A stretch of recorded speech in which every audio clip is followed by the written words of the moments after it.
The Emerald That Measured Time, the mystery of a 350-year-old pocket watch hidden beneath London in the winter of a routine renovation beneath a narrow Georgian townhouse in central London. Workers expected to find little more than dust, broken pipes, and perhaps the forgotten debris of centuries. Instead, beneath a collapsed brick wall in a cellar that had not been opened since the late 17th century, they uncovered an object so improbable that its very existence challenged what historians thought possible: a fully functional pocket watch carved from a single Colombian emerald. At first glance, it appeared unreal, too luminous, too perfectly formed. The object rested inside a decayed wooden box, wrapped in oil-darkened cloth. When light struck it, the cellar walls glowed green, as if illuminated from within. What lay there was not merely a gemstone shaped into a decorative casing, but a precision timekeeping device over 350 years old, its gears still intact, its hands frozen at a moment lost to history. No record of such an object appeared in museum catalogs, royal inventories, or known horological archives. Yet every expert who examined it reached the same conclusion: the watch was authentic, extraordinarily old, and almost certainly unique. An impossible material emerald is one of the hardest gemstones known to humanity, ranking between 7.5 and 8 on the Mohs scale. It is also notoriously brittle, riddled with natural inclusions and fractures that make carving extremely risky. Even today, shaping emerald requires advanced tools and immense patience. The idea that a 17th-century craftsman could hollow a single emerald crystal, mill it to accept mechanical components, and do so without shattering the stone borders on the miraculous. Yet this watch was not assembled from emerald fragments. Spectroscopic analysis confirmed that the casing, front, back, and internal chamber was carved from one continuous crystal, likely mined in present-day Colombia.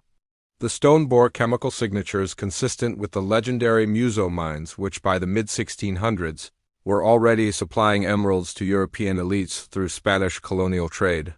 The craftsmanship suggests years, perhaps decades of labor. The interior cavity had been carved with microscopic precision, allowing brass and steel gears to sit without stress against the brittle walls. Even the hinge and winding aperture were integrated seamlessly into the gemstone, their tolerances so fine that modern watchmakers struggled to replicate them. This was not an ornament. It was a working instrument of time. Timekeeping in an age of uncertainty. To understand the significance of the emerald watch, one must understand its era. The late 17th century was a time when accurate timekeeping was still elusive. Pendulum clocks existed, but portable timepieces were unreliable and often inaccurate. Pocket watches were luxury items owned by aristocrats, scientists, and navigators, but even the finest examples drifted minutes per day. The emerald watch, however, contained a remarkably advanced balanced spring system. While not unprecedented, its execution was refined far beyond what most surviving watches of the period display. When restored under controlled conditions, the watch lost less than 2 minutes over a 24-hour cycle, an extraordinary level of accuracy for its time.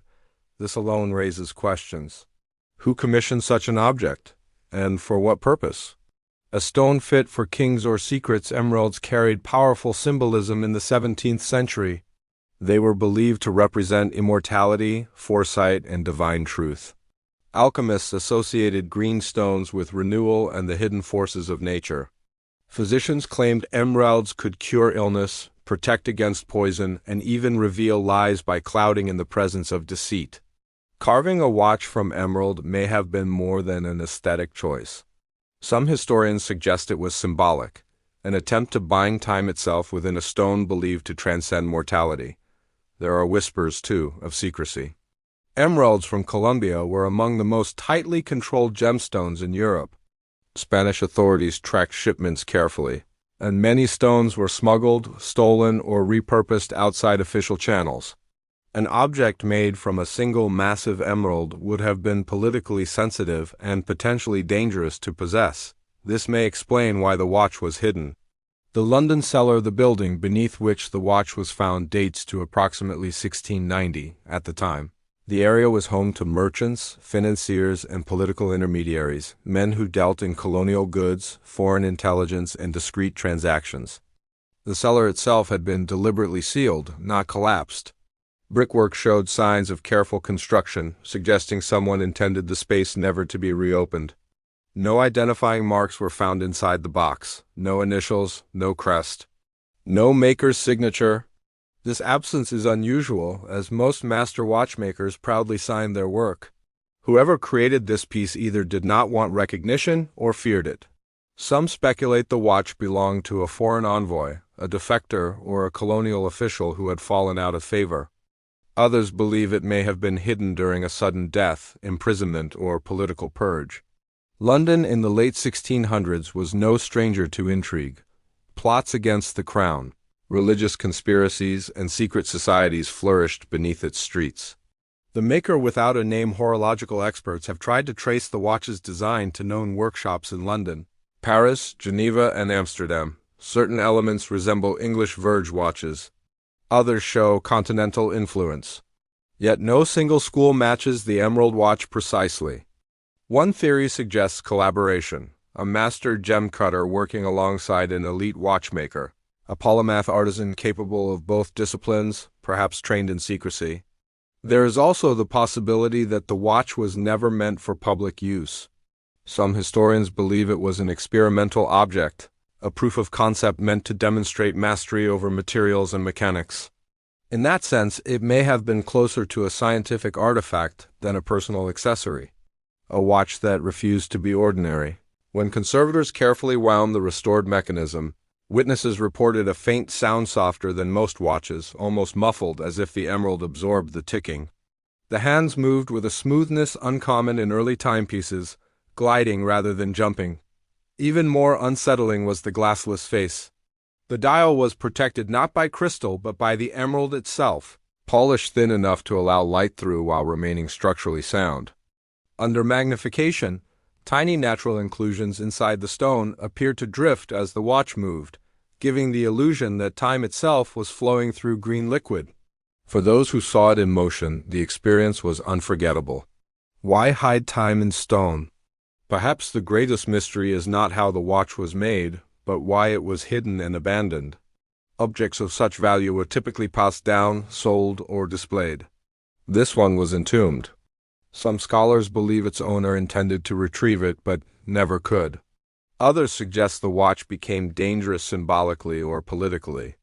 In an age when possession of certain colonial wealth could invite accusations of theft or treason, hiding the watch may have been an act of self-preservation. There are also darker interpretations. Emeralds were associated with prophecy and forbidden knowledge.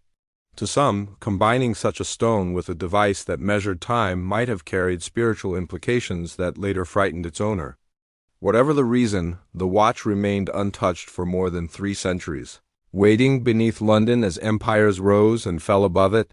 A singular survivor today, the Emerald Pocket Watch is regarded as one of the most extraordinary horological discoveries ever made.